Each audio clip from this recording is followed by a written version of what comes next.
Sebenarnya, apa sih asma itu? Asma merupakan penyakit dengan keadaan yang menunjukkan respon abnormal saluran napas terhadap berbagai rangsangan yang menyebabkan penyempitan jalan napas yang meluas. Menurut Global Initiative for Asthma 2019, penyebab dari timbulnya asma dapat dikategorikan sebagai berikut. Yang pertama, asma akibat alergi. Penyebab asma ini paling mudah untuk dikenali dan sering dimulai pada masa kanak-kanak. Penyebab ini juga berkaitan dengan riwayat alergi pada keluarga. Penyebab alergi yang menimbulkan asma bisa beragam, seperti obat-obatan, makanan, ataupun dingin. Yang kedua adalah asma non-alergi. Beberapa orang dewasa menderita asma yang tidak berhubungan dengan alergi. Profil seluler dahak pasien ini mungkin neutrofilik, eosinofilik, atau hanya mengandung sedikit sel inflamasi atau pausigranulositik. Yang ketiga adalah asma karena keterbatasan aliran udara tetap. Beberapa pasien dengan asma yang berlangsung lama mengembangkan keterbatasan aliran udara tetap, yaitu diduga karena remodeling dinding saluran napas. Yang keempat, asma dengan obesitas. Beberapa pasien dengan obesitas yang juga memiliki riwayat asma memiliki gejala pernapasan yang menonjol dan sedikit peradangan saluran napas eosinofilik. Asma memiliki tanda dan gejala sebagai berikut. 1. Batuk. 2. Wheezing atau mengi saat menghembuskan nafas. 3. Napas berat. 4. Dyspnea atau sesak napas. Dan 5. Kelelahan sepanjang hari. Klasifikasi asma. Menurut Global Initiative for Asthma 2019, keparahan asma dinilai dari tingkat pengobatan yang diperlukan untuk mengendalikan gejala dan eksabasi meliputi 1. Asma ringan, yakni asma yang dapat dikontrol dengan menggunakan obat pereda atau dengan perawatan pengontrol intensitas rendah seperti inhalasi kortikosteroid dosis rendah, antagonis reseptor leukotriene kromon. Kemudian yang kedua adalah asma sedang, yakni asma yang dapat dikontrol dengan menggunakan ICS dosis rendah atau agonis beta 2 kerja lambat atau LABA. Yang ketiga adalah asma berat, yakni asma yang hanya dapat dikontrol bila diberikan ICS atau LABA dosis tinggi. Bahkan asmanya tetap tidak terkontrol meskipun sudah diberikan obat tersebut. Sementara menurut Management of Asthma Working Group 2019, tingkat keparahan asma dibedakan menjadi 4, seperti tabel berikut.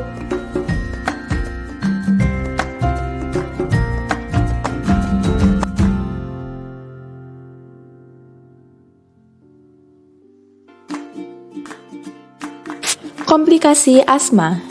Penanganan asma yang tidak tepat akan menimbulkan berbagai perburukan gejala, meliputi 1. Risiko eksaerbasi. Eksaerbasi ialah pemburukan gejala saluran pernapasan yang dipicu oleh infeksi saluran pernapasan karena bakteri atau virus, pencemaran lingkungan, ataupun faktor yang tidak diketahui. Yang kedua adalah remodeling saluran napas. Remodeling saluran napas merupakan perubahan struktural saluran udara pernapasan. Yang ketiga adalah produksi mukus berlebih, yakni proses inflamasi pada penderita asma menyebabkan produksi mukus atau lendir yang cenderung memiliki kekentalan yang tinggi, sehingga dapat menyebabkan penyumbatan dan hiperresponsif jalan napas. Yang keempat adalah pneumotoraks. Pneumotoraks merupakan kondisi di mana terdapat udara di rongga pleura dan mengakibatkan kolaps paru. Asma yang tak terkendali dapat mengakibatkan kerusakan rongga pleura sehingga mengakibatkan udara masuk ke rongga, menurut McKnight 2021. Manajemen farmakologi asma. Ada 2 kategori obat yang digunakan untuk manajemen harian asma menurut Sobiraj dan Becker 2018, yakni meliputi 1. Rescue terapis atau terapi penyelamatan. Pengobatan ini digunakan sesuai kebutuhan untuk menghilangkan gejala asma yang timbul dalam berbagai menit dengan menggunakan bentuk inhaler albuterol sebagai bronkodilator kerja pendek. Yang kedua adalah kontrol terapis atau terapi pengontrol. Terapi pengontrol biasanya digunakan setiap hari untuk mengobati peradangan ataupun penyempitan saluran napas yang menyebabkan asma. Adapun jenis-jenis obat yang dikonsumsi meliputi 1. Kortikosteroid inhalasi, 2. Bronkodilator kerja panjang, 3. Leukotriene reseptor modifiers atau pengubahan reseptor leukotriene, dan yang keempat adalah terapi biologis. Mari kita saksikan roleplay manajemen asma berikut ini. Loh, ibu jadi olahraga? Iya, ibu udah lama banget gak olahraga lagi, jadi ibu olahraga di hari ini. Ya sudah, gak apa-apa, ibu sudah bawa inhalernya. Aku khawatir asma ibu kambuh saat jogging nanti. Sudah nih, insya Allah ibu baik-baik aja. Kan tujuan olahraga juga biar ibu sehat. Siap, semangat ibu, jangan terlalu dipaksa ya, hati-hati. Iya, ya sudah ibu berangkat ya. Iya bu.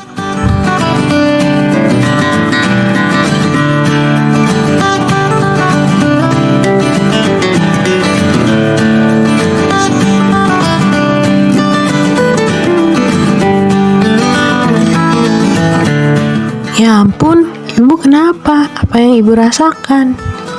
Sesak, mbak, tolong. Baik ibu, sekarang tenang ya, kami bantu atur posisi ibu terlebih dahulu. B, kamu bisa bantu aku mencotokkan posisi untuk ibu ini. Aku akan membantu ibu ini agar posisinya tepat. Iya bisa, ibu bisa mencontoh dari posisi saya ya. Mari bu, saya bantu.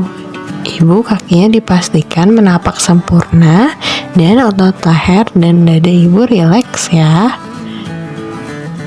Baik ibu, sekarang perlahan diatur pola napasnya ya, jangan panik.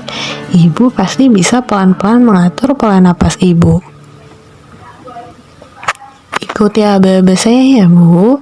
Tarik napas dalam perlahan, kemudian hembuskan. Kemudian tarik napas lagi dan hembuskan perlahan. Apakah ibu membawa obat-obatan khusus? Baik ibu, ini inhaler untuk membantu meredakan sesak napas. Saya bantu untuk ibu gunakan ya. Sebelumnya ibu bisa merubah posisi terlebih dahulu menjadi setengah duduk ya bu. Mari bu, saya bantu. Ibu bisa bersender di punggung saya ya bu. Saya bantu meluruskan kaki ibu ya. Baik, saya bantu ibu menggunakan inhalernya ya. Bagaimana ibu? Apakah sudah mendingan? Sudah mendingan mbak, alhamdulillah, terima kasih banyak. Oh iya ibu, sebelumnya perkenalkan dahulu, saya Aulia. Ibu namanya siapa ya ibu? Oh iya, saya Ibu Ani mbak. Ibu apakah memang punya riwayat penyakit asma sebelum ini ibu? Iya mbak, saya memang sakit asma sejak kurang lebih 1 tahun yang lalu. Oh begitu ya ibu. Ibu tadi sudah lari-lari dari mana saja ibu? Apa memang ibu biasa olahraga seperti ini sebelumnya? Sudah lumayan jauh sih mbak. Tadi saya sudah lari dari daerah sana sampai sana. Kalau jogging yang lumayan jauh begini pertama kali ini sih mbak. Kalau asma ibu sendiri apa sering kambuh seperti sekarang ini atau di saat-saat tertentu saja ya ibu? Kalau kambuh seperti tadi apa yang biasa ibu lakukan? Kambuhnya kalau saya terlalu banyak beraktivitas sih mbak, atau terlalu capek. Biasanya saya langsung pakai inhaler ini kalau kambuh mbak. Begitu ya ibu. Kebetulan saya dan teman saya ini mahasiswa jurusan keperawatan ibu. Jadi untuk penderita asma itu memang sebaiknya tidak melakukan olahraga ataupun beraktivitas dengan terlalu berat, sehingga dapat mengurangi kemungkinan kambuhnya asma. Sedangkan untuk menangani kambuhnya asma sendiri, itu ada beberapa cara lain ibu. Dan dibedakan antara manajemen asma jangka panjang dan asma akut. Untuk penjelasan lebih lanjutnya, seperti ini ibu. Manajemen non-farmakologi asma. Breath exercise. Pursed lip breathing, pernapasan bibir mengerucut. Tujuan dari pernapasan bibir mengerucut adalah untuk membantu menjaga saluran udara tetap terbuka. Berikut langkah-langkah untuk melakukan pursed lip breathing. Pindahkan pasien di tempat yang aman dan tidak terlalu ramai. Tarik napas perlahan melalui hidung dan mulut tertutup. Hirup udara dalam jumlah normal atau sebanyak mungkin. Buang napas perlahan melalui mulut dengan bibir seperti bersiul. Lakukan sebanyak 2 kali, menarik napas, kemudian hembuskan.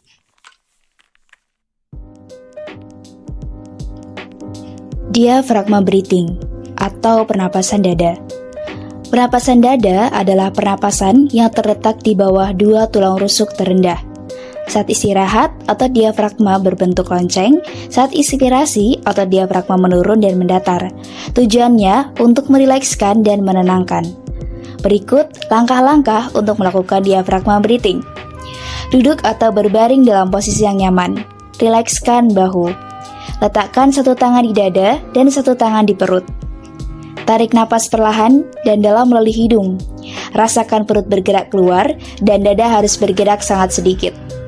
Rilekskan perut dan hembuskan nafas secara perlahan melalui mulut. Gunakan teknik ini jika merasa sesak napas, cemas, atau putus asa. Physical activity. Olahraga atau aktivitas yang baik pada penderita asma. Pertama, aktivitas aerobik dapat meningkatkan stamina dan kesehatan jantung atau paru-paru. Jika sudah lama tidak aktif, maka mulai dengan beberapa menit per sesinya. Bersepeda dilakukan terus-menerus 3 hingga 5 hari dalam seminggu, sekitar 30 hingga 40 menit per harinya. Berenang, berjalan kaki, jogging. Kedua, latihan kekuatan dapat membantu rekreasi lebih mudah dan lebih aman serta meningkatkan kesehatan. Jika telah mengonsumsi obat kortikosteroid oral dalam waktu yang lama, maka mungkin akan kehilangan massa otot. Contohnya, beban tangan misalnya push up, dilakukan 2 hingga 3 hari per minggu. Dilakukan sebanyak 8 hingga 12 kali pengulangan untuk otot utama. Untuk otot-otot yang lainnya bisa diulangi 2 hingga 4 kali. Ketiga, latihan fisik lainnya. Yoga dapat membantu dengan menjaga keseimbangan dan merasa lebih santai. Latihan fleksibilitas dapat meregangkan otot, contohnya betis atau paha. Dilakukan 2 hingga 3 hari per minggu. Tahan 10 hingga 30 detik. Pada orang tua, 30 hingga 50 detik. Lari kecil atau jogging lakukan dengan mencangkup 7.000 hingga 9.000 langkah per hari.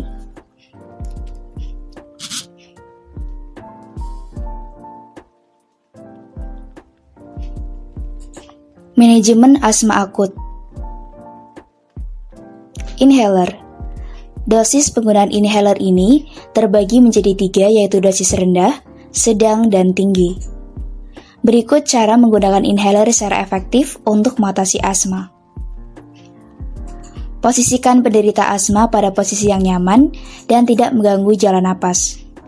Kocok terlebih dahulu inhaler sebelum digunakan, kurang lebih selama 5 detik. Kemudian posisikan inhaler di depan mulut, buka mulut dan segera tarik napas ketika inhaler sudah ditekan. Tahan napas minimal 10 detik setelah menghirup inhaler. Hindari menarik dan membuang napas secara cepat ketika menghirup inhaler. Jika dosis penggunaan lebih dari 1 kali hirup, maka beri jeda ketika akan menghirup inhaler kembali.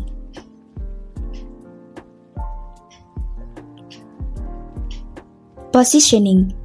Saat menemukan penderita asma di jalan, pindahkan penderita ke tempat yang aman, terhindari dari keramaian dan memiliki ventilasi udara yang cukup. Pastikan tidak ada sumbatan yang menghalangi jalan napas penderita. Caranya dengan meminta penderita untuk membuka mulut dan pastikan apakah ada benda yang terdapat di dalam mulut maupun di dalam tenggorokan penderita. Untuk penderita yang sebelumnya mengalami cedera pada leher atau dada, maka jangan lakukan gerakan yang berlebihan untuk mencegah komplikasi lebih lanjut. Pertolongan pertama pada penderita asma. Baringkan penderita di atas tempat tidur dan letakkan bantal kepala. Pastikan posisi kepala lebih tinggi dibandingkan dengan dada. Kemudian letakkan bantal di sela-sela lutut. Kedua tangan penderita diminta untuk luruskan, serta minta penderita untuk menarik napas dari hidung dan dihembuskan pelan dari mulut. Pertolongan pertama pada penderita asma, duduk di kursi. Minta penderita untuk duduk di kursi, kemudian minta penderita untuk memantapkan pemijakan kedua kakinya bersentuhan dengan lantai. Badan condong ke depan, letakkan kedua siku di atas lutut. Minta penderita untuk menarik dan menghembuskannya secara perlahan, serta pastikan otot leher dan dada tetap rileks. Pertolongan pertama pada penderita asma, di hadapan penderita terdapat meja. Penderita duduk di atas kursi. Minta penderita untuk melipat kedua tangannya, lalu minta penderita dudukkan kepalanya di atas lipatan tangannya. Kemudian minta pasien untuk menarik dan menghembuskan nafas secara perlahan. Dan pastikan kedua kaki penderita mantap memijakan kaki di atas lantai, serta badan condong ke depan. Nah, jadi begitu Ibu. Kira-kira apakah Ibu sudah paham atau ada yang ingin ditanyakan? Tidak, Mbak, sudah sangat paham. Wah, terima kasih ya. Saya bersyukur bertemu Mbak-mbak ini di sini. Ya Ibu, sama-sama. Semoga apa yang Ibu pahami tadi bisa Ibu terapkan dan bisa dijelaskan ke kerabat Ibu, sehingga ilmu ini juga berguna bagi banyak orang.